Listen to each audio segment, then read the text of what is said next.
മിസ്തഹിന് ഇനി ഞാൻ ഒന്നും കൊടുക്കില്ല. തൻ്റെ മകൾക്കെതിരെ ഗുരുതരമായ ആരോപണം ഉന്നയിച്ച മിസ്തഹിന് ഇനി ഇതുവരെ കൊടുത്തു വന്നിരുന്ന ഉപകാരങ്ങളൊന്നും ഞാൻ ചെയ്യില്ല എന്നാണ് അബൂബക്കർ റളിയല്ലാഹു ശപഥം പറയുന്നത്. അള്ളാഹുവിൻ്റെ ആയത്തിറങ്ങി, വൽയഅഫൂ വൽയസ്ഫഹൂ അലാ തുഹിബ്ബൂന അൻ യഗ്ഫിറല്ലാഹു ലക്കും. വിട്ടുവീഴ്ച ചെയ്യുക, പുറത്തു കൊടുക്കുക. അള്ളാഹു നിങ്ങൾക്കും പുറത്തു തരും എന്നത് നിങ്ങൾ ഇഷ്ടപ്പെടുന്നില്ലേ? ഈ ആയത്തിറങ്ങിയപ്പോൾ അബൂബക്കർ റളിയല്ലാഹു തൻ്റെ നിലപാട് മാറ്റി. തീർച്ചയായും അള്ളാഹുവിൻ്റെ വിട്ടുവീഴ്ചയാണ് എനിക്ക് വേണ്ടത്.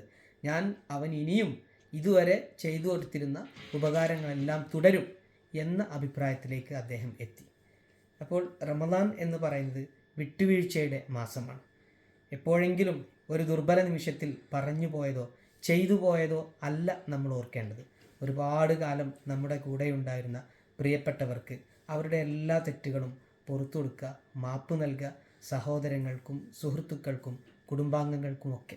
ഈ റമദാൻ വിട്ടുവീഴ്ചയുടേതാവട്ടെ, പുറത്തു കൊടുക്കലിൻ്റേതാവട്ടെ എല്ലാവർക്കും.